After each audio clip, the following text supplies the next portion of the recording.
¿Sabe usted quién era Memo Fantasma? Le cuento.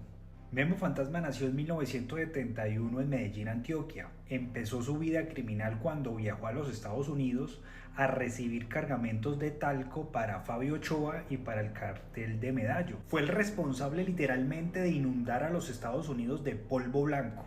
Gracias a él, el patrón de Medallo tuvo el poder que se le asignaba. Después de la persecución al cartel de Medellín y la guerra que se libró con el Estado, el patrón decide vivir en la catedral, dejándole todos los negocios al clan Galeano.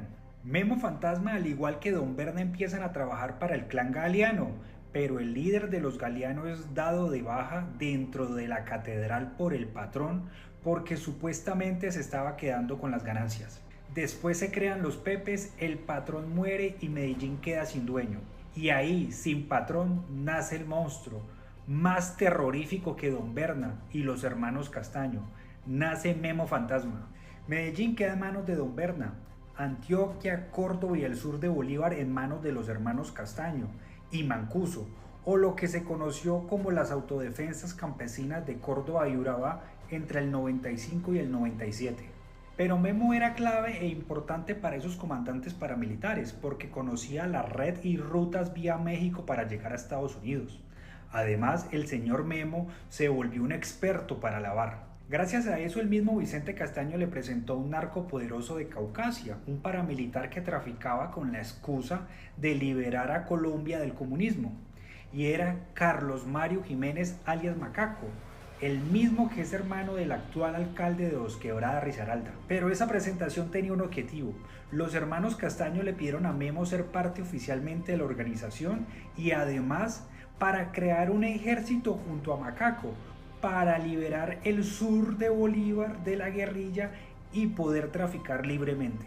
Y el ejército era el Bloque Central Bolívar, que se adhiere a las AUC que se crean oficialmente en 1997. Oficialmente los narcotraficantes más poderosos de Colombia tenían su propio ejército y tenían la fachada perfecta con la que enredaron a todos los colombianos para poder traficar tranquilamente.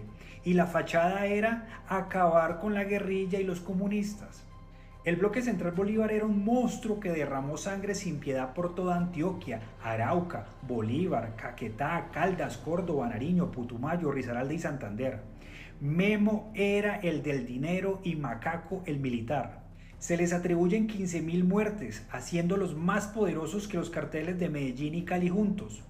Vivieron del narcotráfico, cometieron crímenes de lesa humanidad, genocidio, y fue tanto el horror del Bloque Central Bolívar que en el 2001 los Estados Unidos incluyeron en su lista a las Autodefensas Unidas de Colombia como una organización terrorista. Y desde ese momento todo cambia, no es lo mismo ser perseguido por el Estado colombiano que por los Estados Unidos. En Colombia tenían comprados a todos, fiscales, policías, políticos, hasta el mismo general Mauricio Santoyo, el ex jefe de seguridad de Uribe, y a quien el expresidente le agradece en su autobiografía. Y obviamente Memo también tenía de su lado a la poderosa oficina de Envigado dirigida por Don Berna. Pero en ese punto Memo Fantasma era eso, una leyenda. Solo lo veían en reuniones con los altos rangos de los paras, pero nadie sabía su verdadero nombre. En el 2005 llega Justicia y Paz y las Autodefensas Unidas de Colombia se desmovilizan y los poderosos y sangrientos líderes se entregan para luego ser traicionados y extraditados en el 2008 por Álvaro Uribe. Entre ellos Juan Carlos Sierra alias El Tuzo, Salvatore Mancuso, Rodrigo Tovar alias Jorge 40, Diego Fernando Murillo Bejarano alias Don Berna, Ramiro Cuco Banoy, Hernán Giraldo, Nodier Giraldo, Guillermo Pérez Alzate alias Pablo Sevillano, Manuel Enrique Torregrosa, Diego Ruiz Arroyave, Eduardo Enrique Bengoechea Mola alias El Flaco y Francisco Javier Zuluaga Lindo alias Gordolindo. Pero algo pasaba en Santa Fe de Ralito donde se desmovilizaron las AUC. Algo pasaba en los tribunales de Justicia y Paz. Y era que nadie hablaba de Memo Fantasma. ¿Y por qué? Porque era el duro de la plata. Todos los grandes jefes paramilitares lo querían proteger porque Memo les cuidaba el dinero que habían guardado producto de años de traquetear. Y además sabían que la prensa no lo conocía. Memo Fantasma no cometió el error de sus antiguos jefes narcos como el Patrón y los Ochoa, al no ser vistoso o como dicen, no fue pantallero. No le gustaba que lo vieran, era más prudente que el mismo Don Berna.